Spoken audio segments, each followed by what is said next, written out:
आज मंत्रिपरिषद में 6 विषयों पर निर्णय ले गए हैं।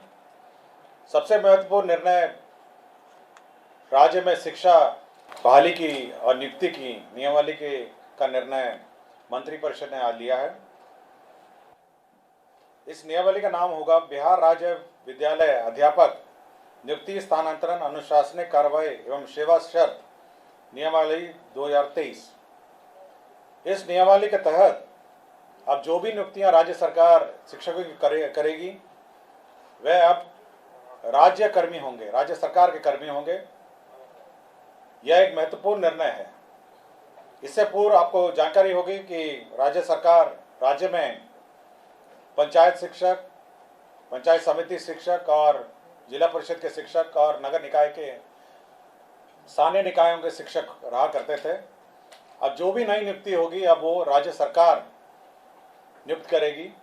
राज्य सरकार नियुक्ति के लिए एक अलग परीक्षा आयोग के माध्यम से लेगी। तो एक आयोग जो राज्य सरकार निर्धारित करेगी, हो सकता है बीपीएससी, हो सकता है कोई भी आयोग जो है जो निर्धारित करेगी, उसके माध्यम से राज्य सरकार परीक्षा लेगी और परीक्षा के माध्यम से ही अब नियुक्तियां होंगी। इस नियुक्ति में भाग लेने के लिए जो अर्हता होगी वह मैं पढ़ देता हूं। इसकी नियुक्ति की जो अनिवार्य अर्हता है, भारत के नागरिक हों और बिहार राज्य के स्थायी निवासी होना चाहिए, ये पहली अर्हता होगी। विद्यालय अध्यापक के पद पर नियुक्ति हेतु राष्ट्रीय अध्यापक शिक्षा परिषद द्वारा समय समय पर निर्धारित शैक्षणिक एवं प्रशासनिक योग्यता धारित करते हों एवं विशेष विद्यालय अध्यापक के लिए अर्हता भारतीय पुनर्वास परिषद के अनुरूप अनिवार्य होगा। तो ये महत्वपूर्ण एक अनिवार्यता है। राज्य सरकार एवं केंद्र सरकार द्वारा समय समय पर आहूत शिक्षा पात्रता परीक्षा में उत्तीर्ण हो, परंतु वर्ष 2012 से पूर्व नियुक्त एवं कार्यरत शिक्षक जो दक्षता परीक्षा उत्तीर्ण होंगे के लिए शिक्षक पात्रता परीक्षा में उत्तीर्ण अनिवार्य नहीं होगा। विषय विशेष के लिए अलग से विशेष अर्हता का निर्धारण विभाग द्वारा समय समय पर किया जाएगा। तो ये बिल्कुल स्पष्ट होगा कि पहले तो आपकी जो परीक्षा होगी, जो क्वालिफाइंग एग्जाम है, जो राज्य सरकार और केंद्र सरकार के लिए पहले ली जाती थी, उसके क्वालिफाई करने के बाद ही आप सरकार द्वारा जो कमीशन के माध्यम से परीक्षा होगी उसमें आप बैठ पाएंगे। तो पहला एक एग्जाम जो सभी ने लिखा है, चाहे वो टीईटी हो और अन्य जो शिक्षा परीक्षाएं हैं, उसको क्वालिफाई करने के बाद आप राज्य सरकार के कमीशन द्वारा जो सरकार जो कमीशन निर्धारित करेगी उसके माध्यम से जो परीक्षा ली जाएगी तो बहाली उसके माध्यम से होगी। इसमें न्यूनतम आयु निर्धारित है 21 साल और अधिकतम आयु सरकार द्वारा निर्धारित की जाएगी। जो सरकारी नौकरी में अधिकतम आयु है वह होगी, लेकिन जो 10 साल की नियुक्ति वर्ष का जो छूट होगा, इस नियमावली के प्रवृत्त होने के पश्चात नियुक्ति के प्रथम संव्यवहार में अधिकतम आयु सीमा में 10 वर्ष की छूट दे होगी। तो इसमें नियमावली में 10 वर्ष का छूट का भी प्रावधान है जो लोग पूर्व में नियुक्त होंगे। इसमें यह खासियत यह है कि इस परीक्षा में जो अभी वर्तमान में जिसको आप कहते हैं 7वें चरण या अन्य चरण जो हैं, वो लोग भी बैठेंगे, परीक्षा लिखेंगे।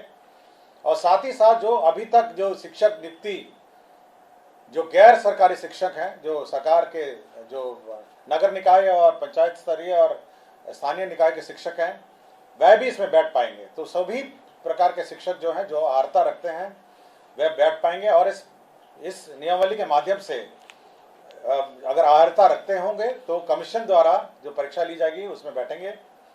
सभी जो कैंडिडेट्स हैं जो इस परीक्षा में लिखेंगे उनको 3 मौका दिया जाएगा। तो 3 बार लिख सकेंगे और 3 मौके के बाद वह नहीं लिख सकेंगे।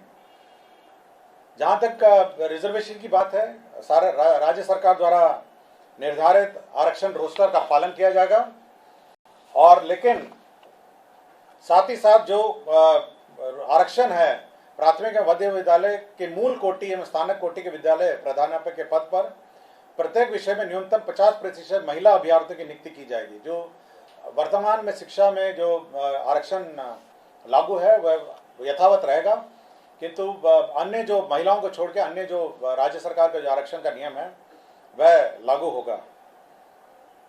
इसके साथ साथ अब सरकार के जो कानून हैं, सरकार के जो नियम हैं, सरकार का जो पेंशन है, सरकार का जो निर्धारित एनपीएस पेंशन है, ये सब लागू होगा। सरकार के जो आचरण है वो लागू होगा। यह नीति अब जिला संवर्ग के रूप में होगी, जिसमें जिला के अंदर स्थानांतरण का प्रावधान है और अंतर जिला का भी स्थानांतरण का विशेष परिस्थिति में प्रावधान है। संपुष्टि, सेवा संपुष्टि भी उसी अनुसार है, शिकायत अपील भी उसी अनुसार है। और कैबिनेट ने यह निर्णय लिया है कि अब अन्य किसी प्रकार से शिक्षा की नियुक्ति नहीं की जाएगी, शिक्षा की नियुक्ति नहीं की जाएगी। केवल जो सरकार द्वारा निर्धारित कमीशन है उसके माध्यम से परीक्षा होगी और उसी माध्यम से अब शिक्षा नियुक्ति होगी। यह बिल्कुल कैबिनेट ने स्पष्ट निर्णय ले लिया गया है। सप्तम केंद्र पुनरीक्षित वेतनमान संरचना में वेतन जो प्राप्त कर रहे हमारे सरकारी पदाधिकारी कर्मी हैं, उनको 1/1/2023 के प्रभाव से डीए का जो रेट है वो 38 के स्थान पर बढ़ा के 42% हो गया है। राज्य सरकार को इस बढ़ोतरी में 1690 करोड़ की का अधिक व्यय होगा, तो 38 के स्थान पर अब 42% डीए होगा। राज्य सरकार ने अपना जो कंटिजेंसी फंड है उसको 350 करोड़ से बढ़ा के 10,000 करोड़ कर लिया गया है। आपको जानकारी होगी, समय समय पे हम लोग कंटिजेंसी फंड से निकासी करते हैं, तो अब ये लिमिट 10,000 करोड़ का होगा, जिसमें आधा प्रतिशत जो 50% होता है वो आपदा के लिए सुरक्षित रखा जाता है। पटना जिला अंतर्गत जो वाल्मीकि का परिसर है उसमें 6.5 एकड़ जो ज़मीन है वह वर्तमान में भारतीय कृषि अनुसंधान परिषद को आवंटित है। अब वो जो ज़मीन है वो बिपाड़ के एक्सपेंशन के लिए स्थानांतरित कर दी गई है और यह निर्णय लिया गया है। और बिहार पुलिस में ईआरएसएस का जो सिस्टम लागू है उसमें जो अंडरग्राउंड केबल नेटवर्क है उसमें जो शुल्क, राइट ऑफ वे शुल्क दिया जाता है ईआरएसएस पुलिस मुख्यालय और अन्य स्थान के लिए, ईआरएसएस के योजना के लिए, तो यह शुल्क, राइट ऑफ वे का शुल्क माफ़ हो गया है। और एक पद सृजन का है जिसमें राज्य योजना मद में ग्रामीण विकास विभाग के अंतर्गत जवाहर ग्राम स्वरोजगार योजना के अंतर्गत सृजित जो 102 पद थे उसमें 53 पद अब स्थापना में प्रतिबद्ध परमानेंट पद हो जाएंगे और 39 पद है उसको सरेंडर कर दिया गया।